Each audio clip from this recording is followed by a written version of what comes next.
Achilles 29 staat voor de tweede keer in de bekerfinale. In 2008 speelden ze het in Rijnsburgse Boys en verleden met 2-0. Hier de eerste mogelijkheid. Die komt op naam van Willem Korsten, ex-prof van Vitesse en onder andere Tottenham Hotspur.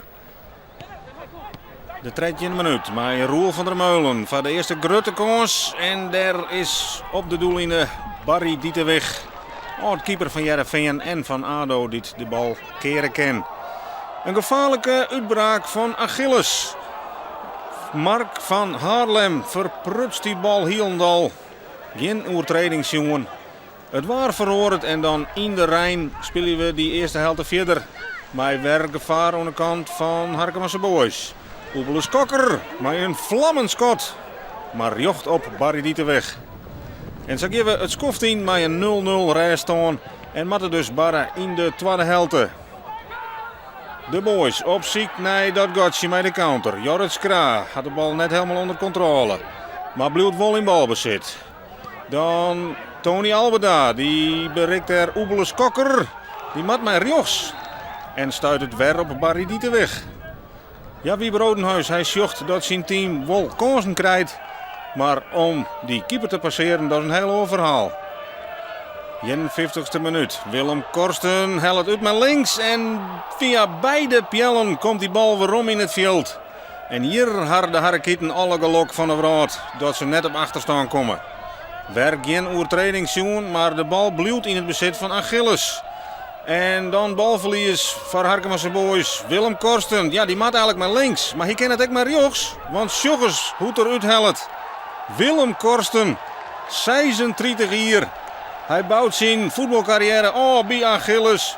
Speelt het pas in het einde van het seizoen een paar keer mee. Maar dit kan Willem Korsten dus nog opbrengen.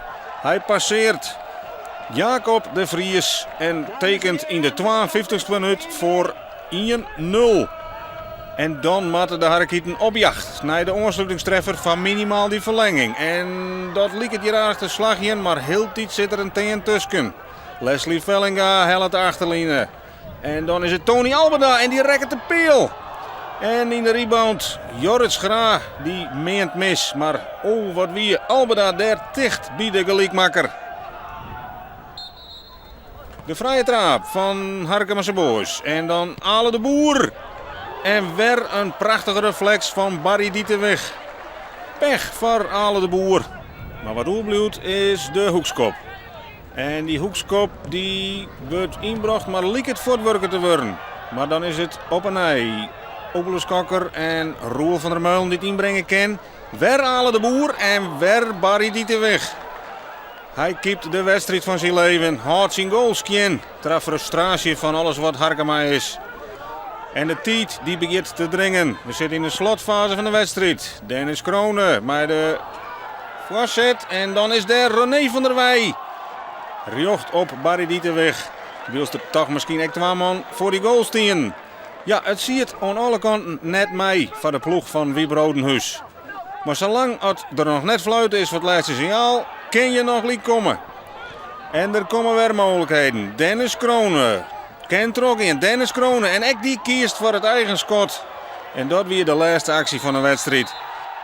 Dankzij Willem Korsten en ook Barry Dieterweg gaat de beker naar Achilles 29 en stiert Harkemasse Boys met lege handen. Ja, eigenlijk is dit een hele bijzondere wedstrijd. Dat zei ik ook vooraf in de kleedkamer. Ja, steek de hand maar omhoog wie eerder deze finale heeft gespeeld. Ja, dan blijven alle vingertjes naar beneden. En, dus dat geeft ook al de bijzonderheid van deze wedstrijd aan. En als je hem dan zeg maar op een haar na verliest, ja, dan is dat heel vervelend. Hing je hem zelf ook een beetje het gevoel, dit weer net nodig? Ja, ik denk dat iedereen het gevoel hier. Hè? Iedereen die zei nou, dit weer de kans was en dan zang je de prijs kan pakken. Hè, want ja, staat dichtbij dat zou je in principe nooit wegkomen. Weer dit Joert die beste wedstrijd van het seizoen? Ja, zeker. Ja, ik heb het hele seizoen er niet zoveel te doen gehad als vandaag. En, ik kon vandaag laten zien wat ik kan als keeper zijn. Laat onverlet dat we na de 1-0 een paar echte goede kansen hebben gehad. En ja, die hebben we niet benut. En dan sta je na 90 minuten met lege hand. En dat voelt vervelend, moet ik zeggen. de finale voor de verliezers.